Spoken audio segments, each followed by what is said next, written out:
नमस्कार।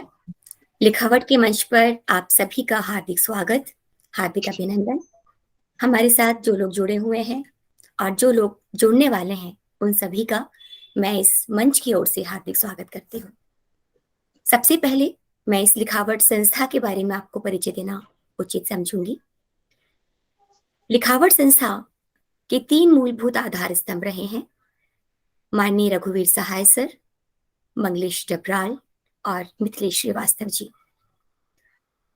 इस संस्था की स्थापना 1989 में जनवरी में हुई।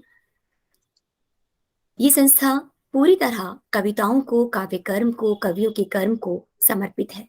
काव्य धर्मिता को बढ़ावा देना इस संस्था का मुख्य उद्देश्य हमेशा से रहा है। इस संस्था का ऑनलाइन स्वरूप हमारे सामने आया कोविड-19 महामारी के दौरान।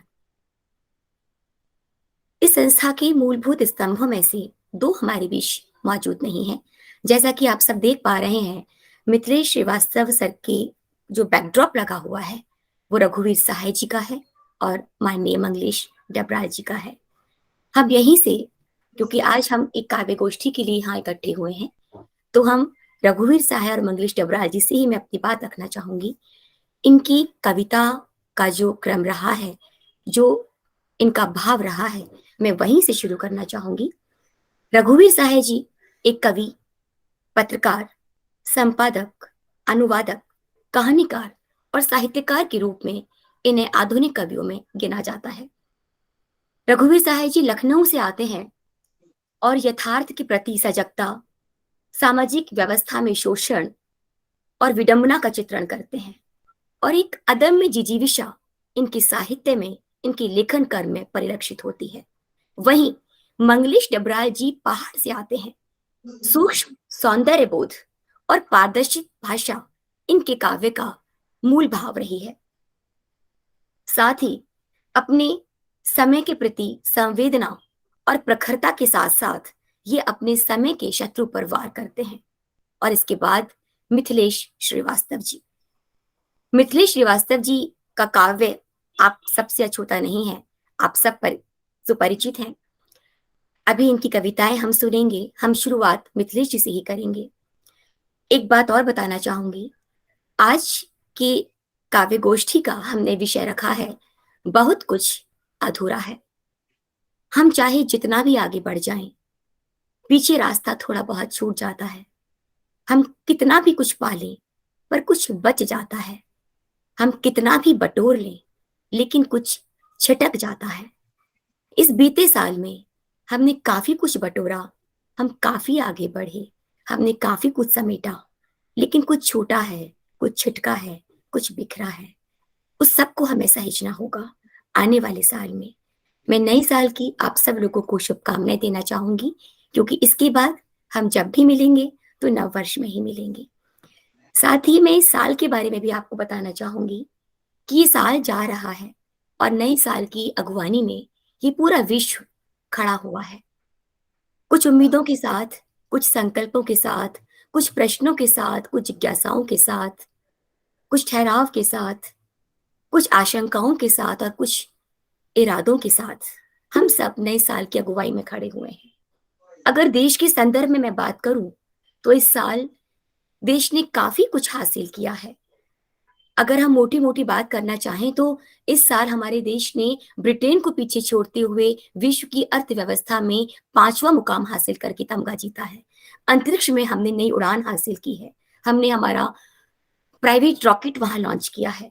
5G की हमने शुरुआत की है। ये पहली बार ऐसा हुआ है कि इस देश को राष्ट्रपति के रूप में एक महिला आदिवासी मिली है। कोविड-19 की हम बात करें तो 220 करोड़ से ज्यादा वैक्सीन डोज का हमने माइलस्टोन पार किया है। कॉमनवेल्थ गेम्स में भारत की बेटियों ने एक मिसाल कायम की है। और अगर हम साहित्य और संस्कृति की बात करें, तो भारत देश की संस्कृति इतनी ज्यादा हमेशा से लगातार प्रवाहमान रही है कि अमृत महोत्सव का कण कण, अमृत महोत्सव की धारा का कण कण हमारी साहित्य और संस्कृति में बहता है। तो इन सब उपलब्धियों के साथ में जो कुछ छूटा, उसे हम आगे सहेजेंगे। इस उम्मीद के साथ मैं एक बार फिर से आप सबको और हमसे जुड़ने वाले साथियों को नव वर्ष की हार्दिक शुभकामनाएं देना चाहती हूँ। और शुरू करेंगे आज की काव्य गोष्ठी। सबसे पहले मैं मिथिलेश सर को आमंत्रित करूंगी, पर मैं एक बात बताना चाहूंगी सर से जुड़ी हुई। लिखावट के आधार स्तंभ तो सर हैं ही, साहित्यिक, सांस्कृतिक, सामाजिक और राजनीतिक मुद्दों पर निरंतर आप स्तंभ लेखन करते रहे हैं। 25 जनवरी 1958 को बिहार के लोग गोपालगंज में आपका जन्म हुआ। हिंदी के सुपरिचित कवि होने के साथ साथ में आप पत्रकारिता के क्षेत्र में भी सिद्धहस्त हैं।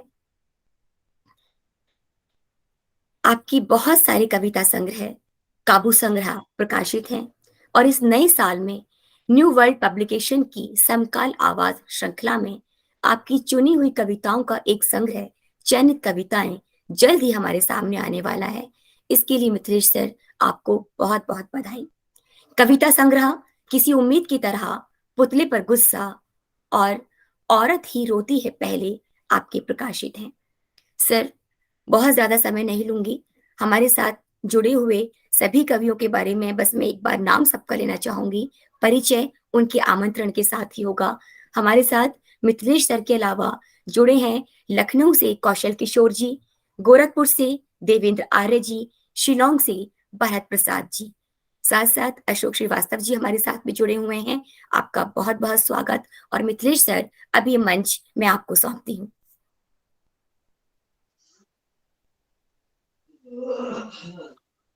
शुक्रिया ज्योति।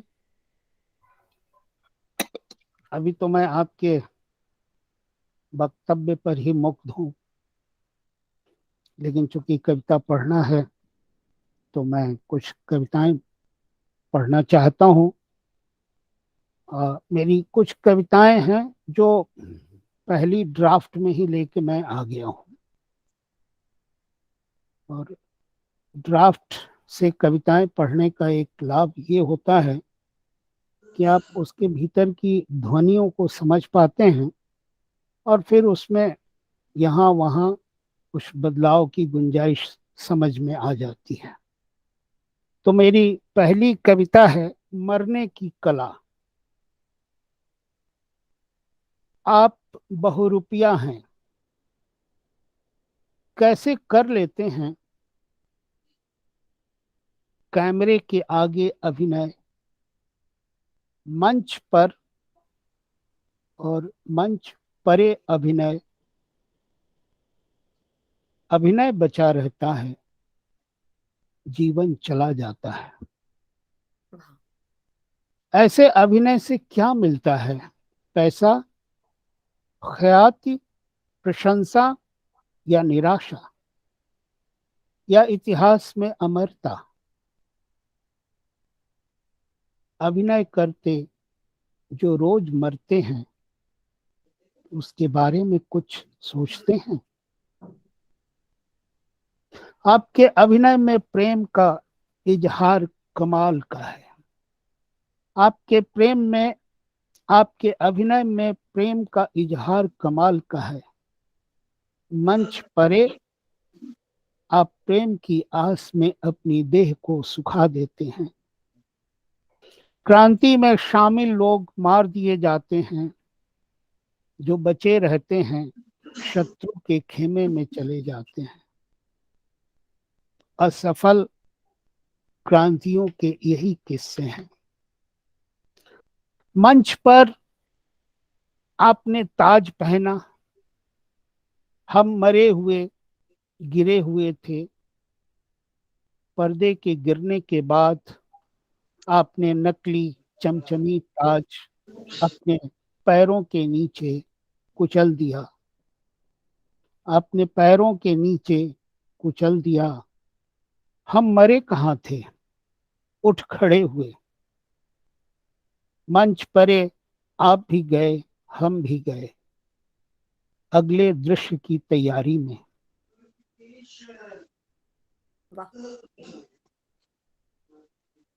मंच परे आप भी गए, हम भी गए, अगले दृश्य की तैयारी में। पता नहीं हमारे हाथ की लकीरों में क्या है कि मरने की ही भूमिका मिलती है। घर के भीतर, घर के बाहर भी, मंच पर और मंच परे भी। कितनी दफे हमने गुहार लगाई कि दृश्य को फिर से लिखो। हम रोज रोज मरना, हमें रोज रोज मरना अच्छा नहीं लगता है। मरकर उठना और मरने के लिए तैयार रहना अच्छा नहीं लगता है। मरते मरते थक रहे हैं, थकते थकते मर रहे हैं। आप कहते हैं मरने की कला में जान डालो। हमारी जगह आप मरकर दिखाओ। मरना कितना कठिन है आप भी जानो। हमारी जगह आप मर कर दिखाओ। मरना जितना कठिन है आप भी जानो। हम आपको मरता हुआ देखना चाहते हैं। आप मरने का अभिनय करने से बचना चाहते हैं। आप बचे हुए हैं क्योंकि इस रंग जगत पर आपका एकाधिकार है।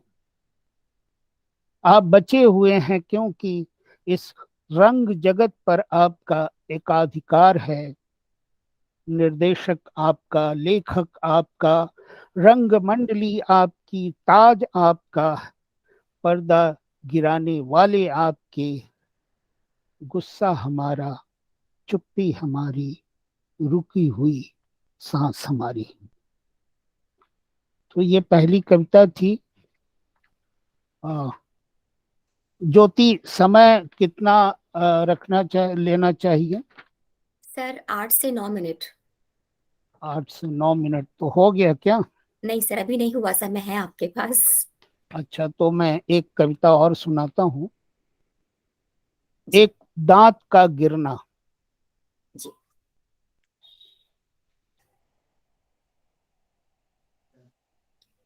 स्वागत सर। महीनों से बेतहाशा हिलते हुए दांत का एक दिन गिर जाना अप्रत्याशित नहीं था। उसे गिरना था, आज गिर गया। दंत चिकित्सक के परामर्श के अनुसार हिलते हुए दांत से किसी कठोर चीज को काटो तो वह उखड़ जाएगा और गिर जाएगा अपने आप। हिलते हुए दांत से कठोर चीज काटने की कवायद कुछ हिंसक लगी। हिलते हुए दांत से कठोर चीज काटने की कवायद हिंसक लगा। दंत चिकित्सक की एक और राय थी कि पैसे देकर उसे निकलवाया जा सकता है। यह हैसियत की बात है। सुंदर दिखने के लिए दांतों पर लाखों लाख खर्चा जा सकता है। हम तो टेढ़े मेढ़े, पियराए और हिलते दांतों से गुजारा करने वाले लोग हैं, इस उम्मीद में कि हिलता हुआ दांत फिर से जड़ें जमा लेगा। हिलते हुए दांत की रक्षा दांतों की एकता नहीं कर पाई। दांतों में एकता तो है। वे एक होते हैं तो हमारे खाने को सुपाच्य बना देते हैं। वे एक होते हैं तो हमारी आवाज बुलंद रहती है। वे एक होते हैं तो हम शत्रु के हाथ काट लेते हैं। बाकी दांत उस एक गिरे हुए दांत पर हंस रहे हैं, निरर्थक, और उसके बचे रहने के लिए स्वांग से भरी प्रार्थना कर रहे हैं। प्रार्थना का क्या, वह अनसुनी रह गई। हालांकि जब वह गिरा अपने आप में साबुत था और मजबूत थी। देर से ही सही यह समझ में आया कि हर दांत का अलग अस्तित्व है। हर समय साथ साथ काम करते दांतों की अपनी अपनी जड़ें हैं। अपनी जड़ों से बेपरवाह वे काम करते रहे एक आदमी के लिए जो दांतों की एकता देखता रहा, लेकिन उनकी जड़ों से बेपरवाह रहा। तो एक कविता और सुनाऊं मैं ज्योति? बिल्कुल सर सुनाइए। तो एक आखिरी कविता है आज के लिए इस मंच से।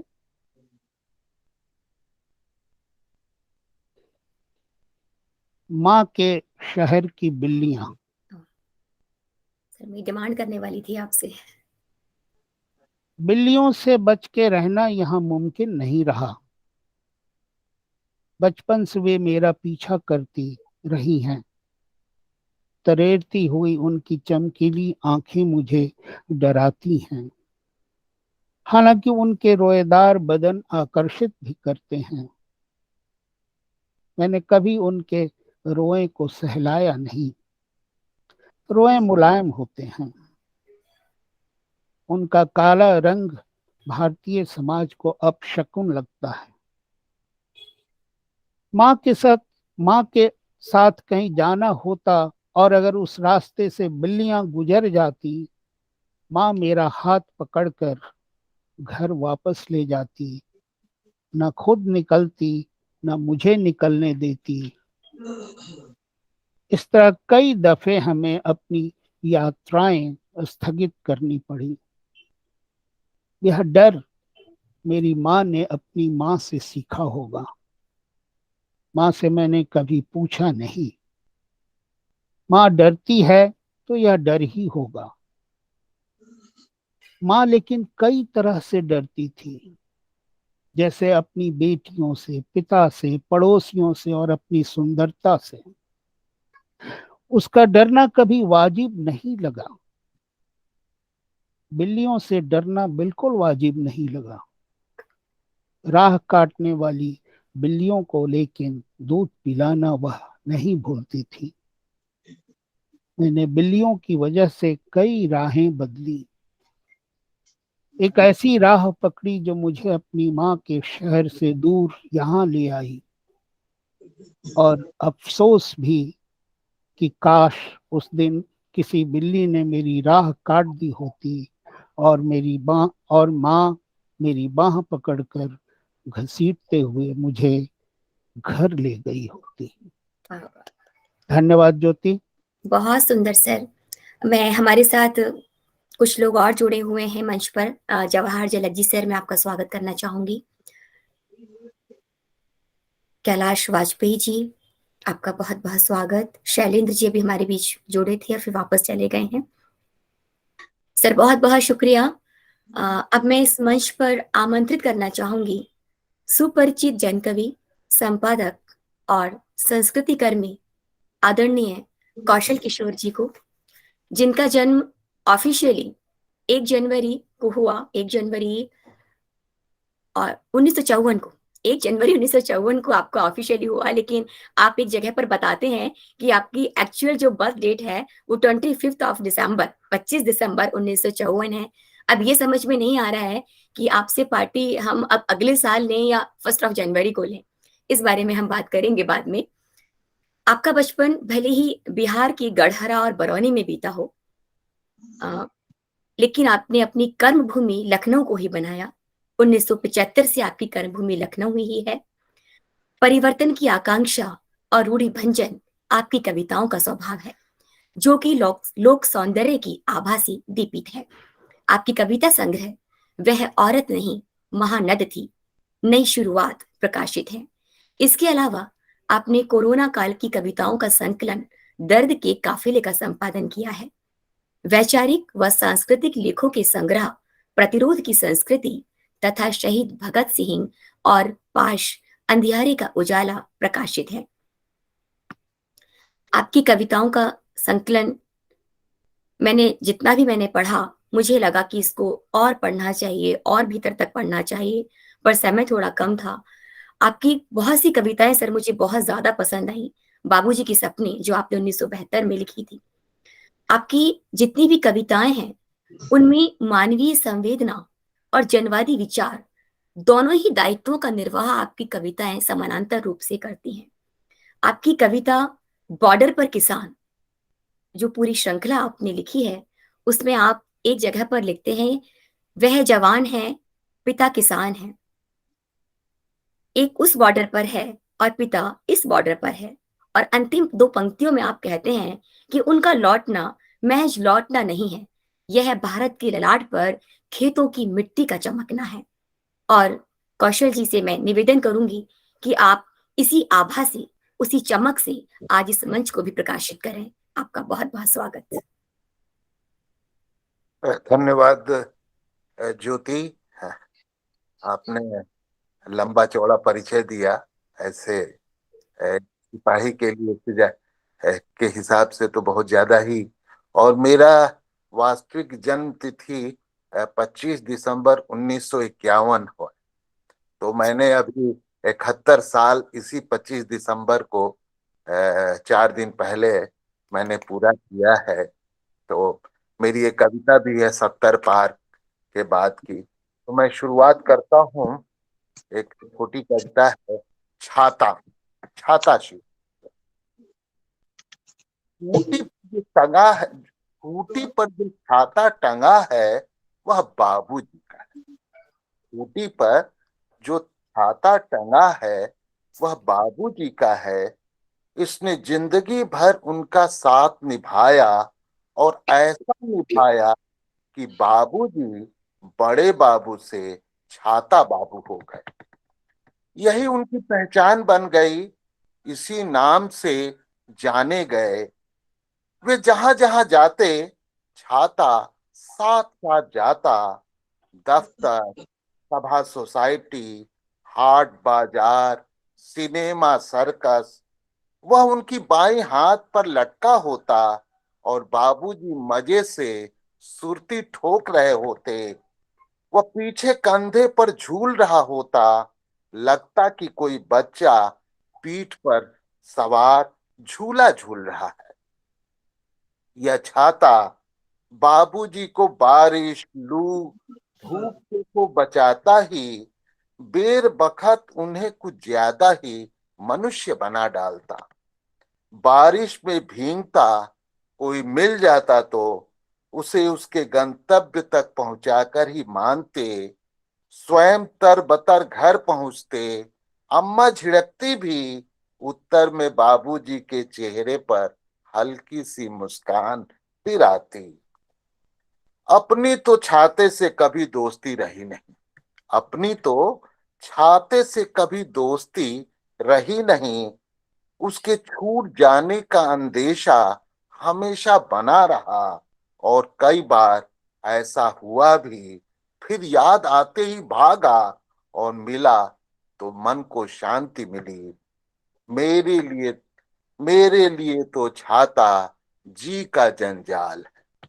मेरे लिए तो छाता जी का जंजाल है। कोई मोह माया न इससे नहीं।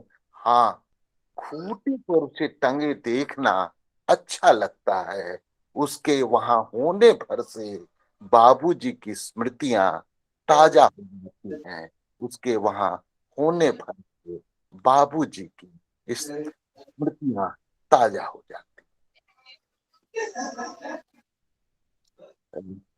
इसी क्रम की पिछले साल सितंबर के महीने में तालिबानियों ने अफगानिस्तान पर कब्जा किया था और औरतों के लिए तमाम बंदिशें उन्होंने लागू की थी, नए नॉर्म्स जारी किए थे। लेकिन इस नॉर्म को धता बताते हुए जिस दिन उन्होंने जारी किया और यह लगा कि अब तो औरतें घरों में कैद कर दी जाएंगी, बुर्के में चली जाएंगी, सार्वजनिक जगहों से उन्हें विस्थापित कर दिया जाएगा। लेकिन उसी दिन वहां अफगानिस्तान की राजधानी में टैंकों को धता बताते हुए महिलाएं निकल आई थी। तो उस दौरान मैंने दो कविताएं लिखी। वो मैं समझता हूँ वो आज भी है और हमारे भारत अपने देश के प्रसंग में भी है। शीर्षक है दुख बहस के बीच। वहां दुखी दुख है, वहां दुखी दुख है। बाढ़ का पानी जैसे गांव, बस्ती और घर में फैल जाता है, दुख भी पसर गया है। उसी तरह जब कोई एक दूसरे से मिलता है, उनका दुख मिलता है, दुख ही आपस में बतियाता है, वह दर्द बन छलकता है। उनके आंसुओं से मनुष्यता की चादर भीग गई है। वे आसमान के नीचे थी, वे आसमान के नीचे थी। समुद्र पार से आती गहराती घटाएं थीं, आंधी, तूफान, बिजली, बारिश, ओला सब सहती थीं। सिर पर छप्पर था, वह भी छूता था। जिंदगी कठिन थी, पर वह थी। सुख नहीं था, पर उसकी आस थी। अब वे जहां थी, वह अंधी सुरंग। अब वे जहां थी, वह अंधी सुरंग थी। इस अंधेरे में एक दूसरे को पहचानना मुश्किल था, इससे बाहर आना और भी मुश्किल। बस दुख था जो सबका सखा था, अंगुलियां थी जो मुट्ठी में बंधी थी। उनके बहुत दुख की बात दुनिया में हो रही थी, उनके दुख की बात दुनिया में हो रही थी। बैठ के जारी थी, हित साधे जा रहे थे। कुछ वेट एंड वॉच की मुद्रा में थे। मतलब दुख बहस के बीच था, उस पर लिखी जा रही थी कविताएं। जब दुख से सुख मिलता है, वह महज दुख नहीं रहता, पत्थर हो जाता। कि जब दुख से दुख मिलता है, वह महज दुख नहीं रहता, पत्थर हो जाता है। उसमें गति होती है, होता है आवेग और त्वरण। वह दुख के गर्भ में पलता है, गर्भस्थ शिशु की तरह बढ़ता जाता है। पत्थर की रगड़ से प्रस्फुटित होती है चिंगारी, पत्थर की रगड़ से प्रस्फुटित होती है चिंगारी। जंगल की व्यवस्था हो या हो व्यवस्था का जंगल, यही चिंगारी दावानल बन सकती है। यही चिंगारी दावानल बन सकती बहुत बढ़िया, बहुत खूब, बहुत सुंदर सर। है। इसी क्रम की कविता है, उन्हीं दिनों की है। ये तालिबानी प्रसंग से जुड़ी हुई है और हमारे अपने संदर्भ से भी। तारीख तवारीख, हमें तारीखों का इंतजार रहता है। जिंदगी के काम उससे नत्थी रहते हैं, पर वे आती हैं ऐसे जैसे हम प्लेटफॉर्म पर खड़े हैं। ट्रेन बिना रुके दनदनाती सामने से गुजर जाए। इन्हीं तारीखों में कुछ तारीख तवारीख बन जाती, इन्हीं तारीखों में कुछ तारीख तवारीख बन जाती हैं। दिल दिमाग पर गड़ जाती हैं कील की तरह। एक के बारे में सोचो तो उसके साथ कुछ और रिसने लगता है। जैसे 7 सितंबर 2021 के बारे में सोचो तो सामने 16 मई 2014 खड़ा हो जाता है। मानव सभ्यता सीधे साधे रास्ते से नहीं गुजरी है। मानव सभ्यता सीधे साधे रास्ते से नहीं गुजरी है। ऊबड़ खाबड़ टेढ़ी मेढ़ी राह का संग साथ मिला है उसे। जब भी राह खुली है, चौड़ी हुई है, कि आगे बढ़ते ही वह अंधी गली में फंस गई है। सभ्यता का इतिहास उठते गिरते इसी तरह बना है। इस विडंबना को क्या नाम देंगे कि एक है जो सभ्यता के घर को जलाता है, यह सोचे बिना कि उससे सारी बस्ती राख हो जाएगी। वह राख के ढेर पर खड़ा खिलखिलाता है और सौंप देता है जलती हुई लुकाठी अपने ही किसी हम कदम को रिले रेस के धावक की तरह। इतिहास में दर्ज हैं ये तारीखें, इतिहास में दर्ज हैं ये तारीखें, घाव की तरह रिश्ती हैं। इन्हीं में है 6 दिसंबर 1992, इन्हीं में है 6 दिसंबर 1992 और इन्हीं में है 2001 का मार्च का महीना। कोई तारीख, कोई और तारीख, इनके चेहरे अलग लग सकते, इनके चेहरे अलग लग सकते हैं, इनके दिल दिमाग नीत नीयत अलग नहीं है, इनके चेहरे अलग लग सकते क्या हैं। बात, ये बहुत। तो क्या और भी सुनाना है या मेरा समय हो गया लगता है? सर एक कविता, छोटी कविता और सुना दीजिएगा। मैं देखता हूँ। और हमारे साथ प्रदीप त्रिपाठी जी गंगटोक से जुड़े हैं। प्रदीप जी, आपका बहुत बहुत स्वागत। मित्रों को नमस्कार। शैलेंद्र सर, बीच में आप कहीं चले गए थे, आपका पुनः स्वागत इस मंच पर।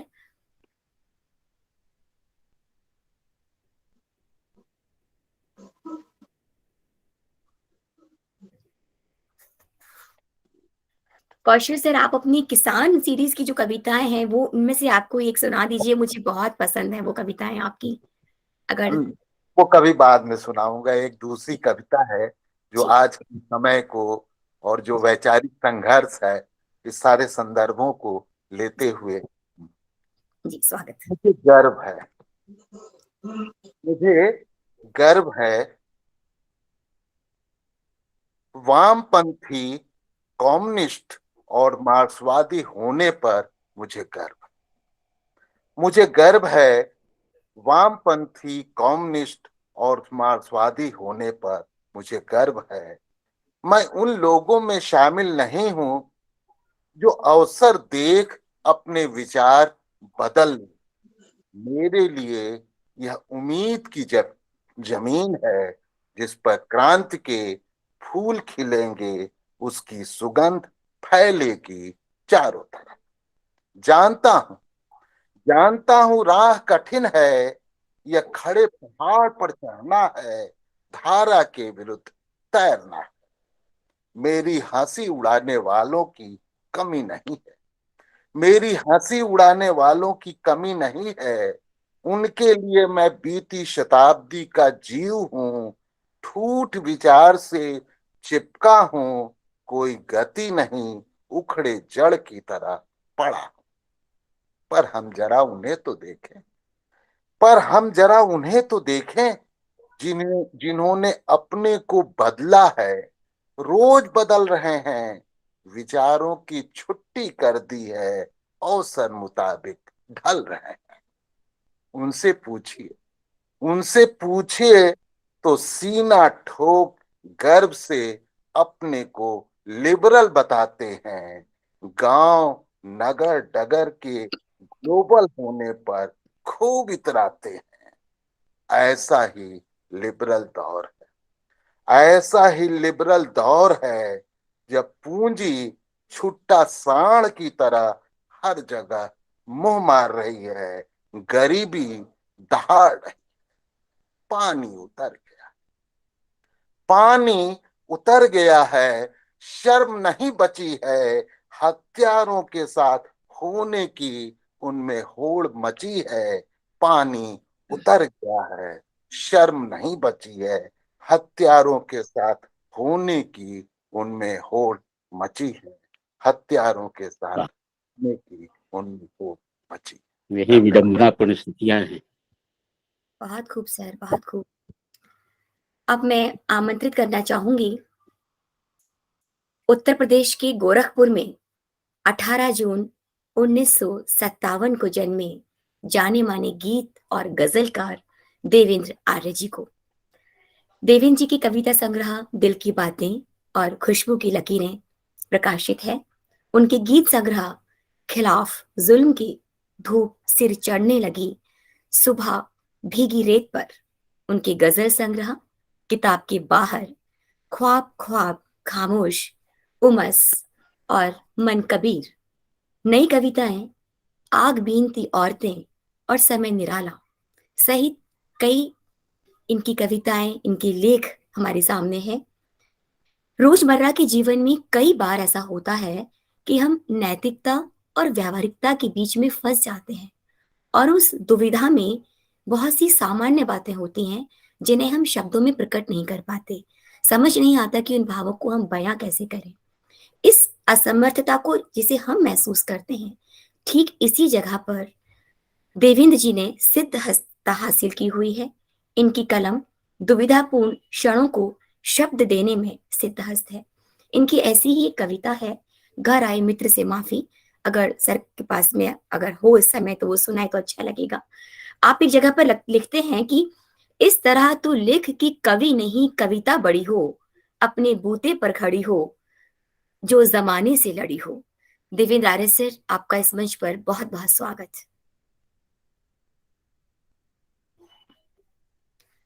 देवेंद्र जी, माइक ऑन कर लीजिए देवेंद्र भाई। देवेंद्र जी, माइक ऑन कर लीजिए, आपका माइक बंद है। हाँ अब जी ठीक है। जी जी। जी हाँ। 5:38 स्वागत है देवेंद्र जी। धन्यवाद। एक कविता सुने, तिथियां। कुछ तिथियां होती तो हैं महत्वपूर्ण, मगर उनका कोई महत्व नहीं होता जीवन में। मसलन 15 अगस्त। कुछ तिथियां होती तो हैं महत्वपूर्ण, मगर उनका कोई महत्व नहीं होता जीवन में। मसलन 15 अगस्त। कुछ तिथियां ऐसी भी हैं जो सिर्फ इसलिए हैं कि आप हैं, जैसे जन्म तिथि, जिसके होने में आपका कोई योगदान नहीं, पर जो आपके साथ चिपकी रहती हैं ताउम्र, लच्छन के दाग की तरह। हाँ, कुछ ऐसी भी तिथियां हैं जिन्हें सिर्फ आप पैदा करते हैं। हाँ, कुछ ऐसी भी तिथियां हैं जिन्हें सिर्फ आप पैदा करते हैं, वैसे ही जैसे आपके बाप ने पैदा की थी और आगे आपका पैदा किया हुआ पैदा करेगा। कुछ तिथियां ऐसी भी हैं जो अगर एक बार पैदा हो जाएं तो कभी नहीं मरती। कुछ तिथियां ऐसी भी हैं जो अगर एक सही बार बात। पैदा हो जाएं तो कभी नहीं मरती। इन्हें आप इतिहास से बदला लेने के लिए पैदा करते हैं, जैसे 6 दिसंबर। कुछ ऐसी भी हैं जो कब कहां से कूद कर गद्दी नशीन हो गईं, ये पता नहीं चलता किसी को। इस तिथि पर सिर्फ कविता लिखी जा सकती है, जैसे 16 मई। कुछ ऐसी भी हैं जो कब कहां से कूद कर गद्दी नशीन हो गईं, ये पता नहीं चलता किसी को। इस तिथि पर सिर्फ कविता लिखी जा सकती है, जैसे 16 मई। कुछ इंतजार की तिथियां होती हैं, कुछ का इंतजार होता है कि वे कब कैलेंडर से नीचे उतरें। कुछ इंतजार की तिथियां होती हैं, कुछ का इंतजार होता है कि वे कब कैलेंडर से उतरें। कुछ ऐसी भी तिथियां हैं जो लोगों को पढ़ना जानती हैं। उस तिथि को लोग वैसे ही होते हैं जैसे पिछले वर्ष थे, मसलन 1 जनवरी। एक ऐसी भी तिथि होती है जीवन में, एक ऐसी भी तिथि होती है जीवन में जिसका एक दिन मुअय्यन होता है। उस एक दिन का किसी को पता नहीं रहता, पर वे उस दिन के बाद लोगों के होठों पर चढ़ जाती हैं, फोटो के बाहर आशीर्वाद मुद्रा में शाप देती या किसी मंत्र का जाप करती सी। बढ़िया। काश हम तिथियों को भी सुन पाते। काश क्या हम तिथियों को भी सुन सही पाते। बात। एक कविता दूसरे मनस्थिति की आपको सुनाता हूँ, किराएदारिन का बच्चा। जिनके घर में कोई किराएदार होगा वो शायद इस कविता से ज्यादा रूबरू हो पाएंगे। किराएदारिन का बच्चा। दोपहर में चली आती है, बहू की उम्र, गोद में गदेला, गोल मटोल प्यारा सा। आंटी जी इसे पकड़ लीजिए, तंग कर रहा है, काम खत्म करके ले जाऊंगी। अनचिन नहीं मनाता, अनचिन नहीं मनाता, गींजो तो लार चुआता हंसता। बच्चे की लार चाटी है कभी? बच्चे की लार चाटी है कभी? कभी अपनी नाक चटाई है उसे? कभी बच्चे को हवा में उछाला है? बुढ़ापे को उछलते और बचपन की गोद में हुलसते, बुढ़ापे को उछलते और बचपन की गोद में हुलसते देखा है? वाह, बहुत उम्र अच्छी का बात। सूनापन, उम्र का सूनापन खिलखिलाते खिलखिलाते घुटनों पर सो जाता है। उम्र का सोनापन खिलखिलाते खिलखिलाते घुटनों पर सो जाता है। सुनो बहू, सुनो बहू, दे जाया करो इसे। नहीं आती कि क्या सोचेंगी, कभी कभी संकोच करती है तो पत्नी ऊपर की खिड़की से खुद ही आंगन में झांक आवाज लगाती हैं, मनु, हे मनु। परख गया है घुमक्कड़ कहीं का, परख गया है घुमक्कड़ कहीं का, अपनी भाषा में गूं गूं करके आवाज देता है। नन्हे नन्हे हाथों से दादी का दूध टटोलता है, फिर हंसता है जैसे समझ रहा हो यही है, यही है खजाना। पेट में घुसा लेती हैं और कोख में महसूस करती, पेट में घुसा लेती हैं और कोख में महसूस करती, पुकारती जैसे अपना ही पोता हो, पुचकारती जैसे अपना ही पोता हो। पोते की ही तो उम्र है उसकी, पोते की ही तो उम्र है उसकी। नौकरी की मजबूरी कि तीनों यहाँ किराए पर रहते हैं, अपने घर से दूर। कैसे दिल लगता होगा वहां इसके दादा दादी का। एक ठो मुंह बुलवा, एक ठो मुंह बुलवा बिना कलपते होंगे। मेरा भी मनु तो किराए पर ही रहता है वहां, मेरा भी मनु तो किराए पर ही रहता है वहां। और यहाँ मकान मालिक बूढ़ा बूढ़ी अकेले। बुढ़ौती में आदमी खाली मकान होके रह जाता है, क्या बात। बुढ़ौती में आदमी खाली मकान होके रह जाता है। पता नहीं मनु की मकान मालकिन मेरी बहू को मानती हैं या नहीं, मानती ही होंगी, है भी तो वो ऐसी। बिल्कुल यहाँ किराएदारिन की बिल्कुल यहाँ किराएदारिन सी प्यारी, चलफर, उम्र भी वही। चलो 1 मिनट को बहू को भले न माने, पर मेरे पोते को जरूर खिलाती होंगी अपने पोते की तरह। हुक सी उठती है कलेजे में, मेरा पोता अब तो घुटनों पर भागता होगा बदमाश। बहुत मौलिक, बहुत मौलिक। दुनिया सचमुच गोल है, दुनिया सचमुच गोल है।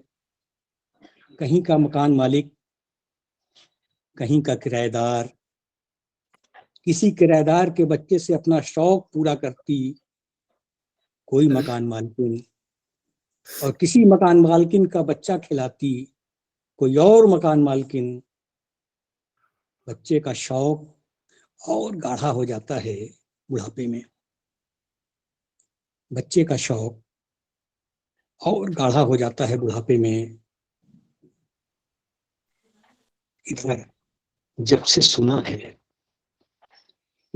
सुना है किराएदारिन मकान खाली करने जा रही हैं, पत्नी उदास रहने लगी है। इधर जब से सुना है किराएदारिन मकान खाली करने जा रही हैं, पत्नी उदास रहने लगती है। धन्यवाद। बहुत मार्मिक। सर बहुत बहुत शुक्रिया। अब मैं इस लिखावट के इस मंच पर मैं आमंत्रित करने जा रही हूँ 25 जनवरी 1970 को ग्राम हरपुर, संत कबीर नगर, उत्तर प्रदेश में जन्मे भरत प्रसाद जी को। आप कवि, कथाकार, आलोचक और संपादक के रूप में आपकी ख्याति है। कविता, आलोचना और कहानी विधा में अब तक आपकी 16 पुस्तकें प्रकाशित हो चुकी हैं। बीहड़, चेतना का पथिक, कविता की समकालीन संस्कृति, बीच बाजार में साहित्य और सृजन की 21वीं सदी आपकी आलोचना की प्रमुख कृतियां हैं। एक पेड़ की आत्मकथा, पुकारता हूं कबीर, थका सूरज चमकता है सहित अब तक आपके 4 काव्य संग्रह प्रकाशित हैं। संवेद पत्रिका द्वारा साहित्येतर वैचारिक पुस्तिका भारत एक स्वप्न का आपने प्रकाशन किया है। सिर्फ आपकी जो कविताएं हैं उनमें एक कविता है कहाँ है जीवन की जड़ें। जब इस कविता को मैंने पढ़ा तो मुझे तैत्तिरीय उपनिषद की भृगुवल्ली मुझे याद आई, जहां पर वरुण और उनके पुत्र भृगु का संवाद होता है। भृगु पुत्र हैं, वरुण पिता हैं। भृगु के मन में इच्छा जागृत होती है कि मैं कौन हूँ, मेरा उद्भव कहाँ से हुआ, जीवन का आधार क्या है, जीवन का ध्येय क्या है, मनुष्य क्या है, कहाँ से आया, कहाँ तक पहुंचना है। उन्हें लगता है कि मेरे पिता से ज्यादा विद्वान कौन होगा। वो अपने पिता के पास जाते हैं। पिता कहते हैं कि जाओ तपस्या करो, क्योंकि पहले की शिक्षा इस तरह की नहीं होती थी कि पूछा और तुरंत उसको एक्सप्लेन करने लग गए। बच्चे को मौका दिया जाता था, उसको तपस्या के लिए कहा। भृगु बच्चा जाता है, तपस्या करता है और कुछ दिनों बाद दौड़ कर आता है और कहता है कि पिताजी मैं जान गया, अहम अन्नम, कि मैं अन्न हूं और अन्न ही ब्रह्म है। इस तरह से 5 सीढ़ियों से होकर गुजरता है। उस पिता कहते हैं कि नहीं, अभी तुमने ब्रह्म को प्राप्त नहीं किया, तुम जाओ और तपस्या करो। फिर वो कहता है कि मैं जान गया कि प्राण ही ब्रह्म है। फिर बारी आती है विज्ञान ही ब्रह्म है, फिर मन ब्रह्म है और उसके बाद में आनंद ही ब्रह्म है। तो जब मैंने आपकी कविताओं को पढ़ा तो मुझे वो भृगुवल्ली याद आ गई। मैं अपने लिए समय नहीं लूंगी, सीधे आपको आमंत्रित करती हूँ। आपका स्वागत। भरत जी। आवाज जा रही है इस समय ज्योति जी? जी हाँ, बिल्कुल आप ऑडिबल हैं जी। इस समय हमारे बीच में हिंदी साहित्य के महत्वपूर्ण कवि उपस्थित हैं और मिथिलेश श्रीवास्तव जी, देवेंद्र आर्य जी, कौशल किशोर जी और इसके साथ अन्य साहित्य प्रेमी जो इसमें उपस्थित हैं और कविताएं सुन रहे हैं, सबका मेरी ओर से बहुत अभिवादन। और मैं सीधे कविता पर आता हूं। मां पर केंद्रित कविताएं तो हिंदी साहित्य में अनेक कवियों ने लिखी हैं। भारतीय भाषाओं और विश्व साहित्य के अन्य कवियों ने भी कविताएं लिखी हैं मां पर। लेकिन आपके बीच में मैं एक कविता पिता केंद्रित रखने जा रहा हूं। संयोग से करीब 5-6 कविताएं इधर पिता केंद्रित लिखी गई हैं, उसमें से एक कविता आपके बीच में रख रहा हूं। आप सुनिए। इसका शीर्षक है पिता को मुखाग्नि। और मैं आपको बताऊं कि स्वयं अपने पिता को मुखाग्नि हमने खुद दी थी, इसलिए यह मेरे अनुभव से जुड़ी हुई कविता है। मैं चाहूंगा कि इस कविता पर आप लोग ध्यान दें। पुनः मैं शीर्षक बता दूं, पिता को मुखाग्नि। देखें, वह सबसे दुश्मन रात थी जब विदा हुए पिता जीवन से। वह सबसे दुश्मन रात थी जब पिता विदा हुए जीवन से।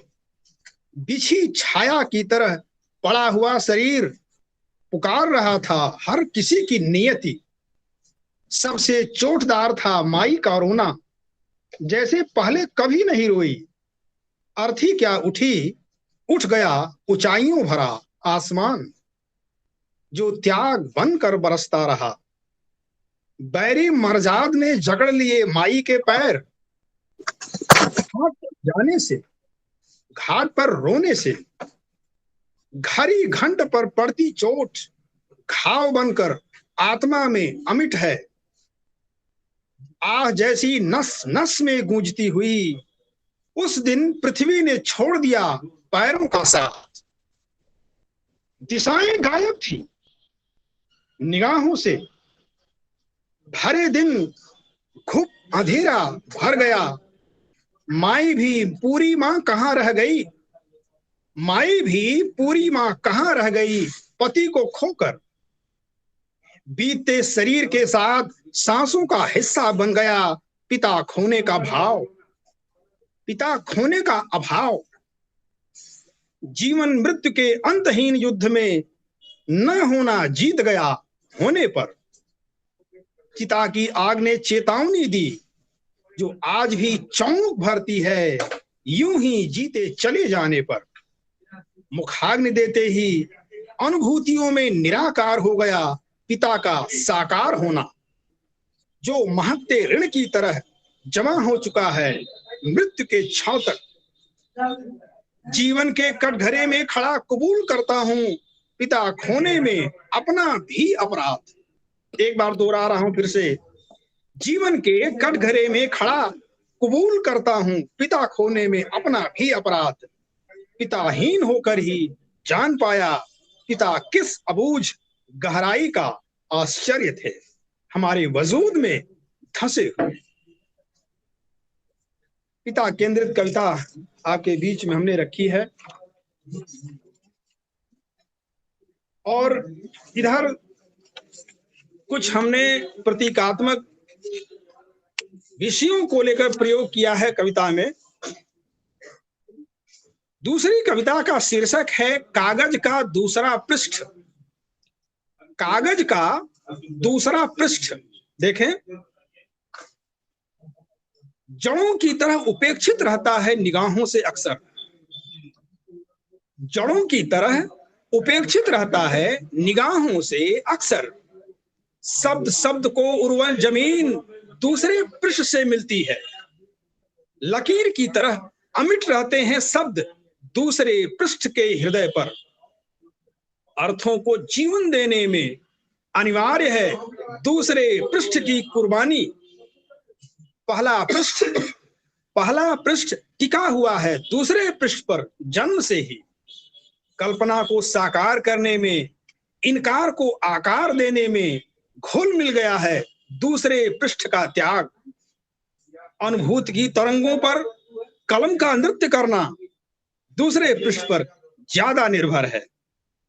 चमकता रहा है पहला पृष्ठ सदियों से दूसरे पृष्ठ की जरूरी अंधेरे में।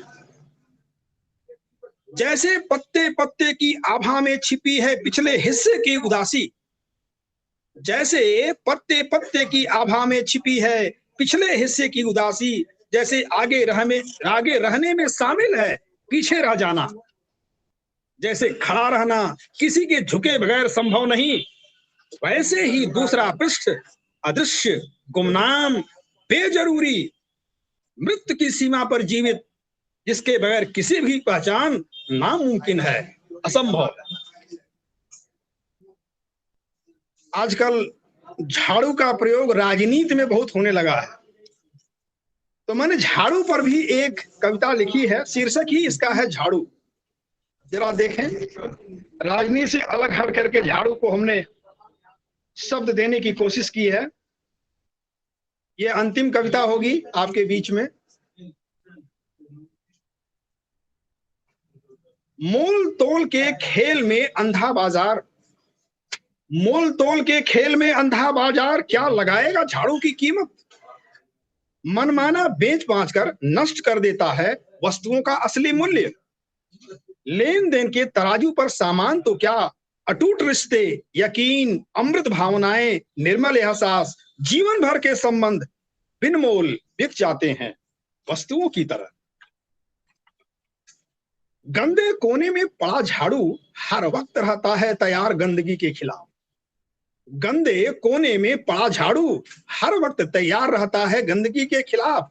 सफाई की सबसे पहली खोज सभ्य आदमी कहलाना जिसके बगैर सरासर झूठ है। रंगों के बीच उपेक्षित किंतु सबसे ज्यादा कीमती झाड़ू का धुरिया रंग सुनहर धूल की तरह। अंग अंग के भीतर ताउम्र की गंदगी बाहर से लाख गुना ज्यादा। पुनः मैं दोहरा रहा हूं, कहीं कहीं दोहराने का मन होता है। अंग अंग के भीतर ताउम्र की जिंदगी बाहर से लाख गुना ज्यादा। आश्चर्य, भीतर सफाई करने के लिए मानव सभ्यता में झाड़ुओं का अकाल ही अकाल क्यों है? झाड़ुओं में लहलहाती है अदृश्य, झाड़ुओं में लहलहाती है अदृश्य बीते दिनों की हरियाली। कचखर फूलों का गिर जाना, बेनामियत की झूम में घास पात के बीच नाभिलानबद्ध होकर जीना, कटकर सूख जाने के बाद धरती भर रौनक लुटाने के काम आना। मेरे ख्याल से 3 कविताओं का पाठ पर्याप्त समय हम ले चुके हैं और मैं ज्योति से चाहूंगा कि कार्यक्रम को आगे बढ़ाएं। जी, बहुत बहुत शुक्रिया भरत जी। काफी बेहतरीन कविताएं आप सब लोगों ने यहाँ पर पढ़ी हैं। रिश्तों का दर्द हो, रिश्तों के बीच की संवेदनाएं हो, समय का ताव हो, समय का सच हो, बहुत खूबसूरती से आप सब ने उकेरा है। क्योंकि समय हो चुका है, सिर्फ 1 मिनट बाकी है। आप सबका बहुत बहुत धन्यवाद। अपना कीमती समय आप सबने यहाँ निकाला। लिखावट का विशेष तौर पर साधुवाद कि काव्य कर्म को जिस तरह से लगातार पोषण दे रहा है, पल्लवित कर रहा है। हम उम्मीद करते हैं नए साल में कुछ अच्छा रचें, कुछ बेहतर लिखें।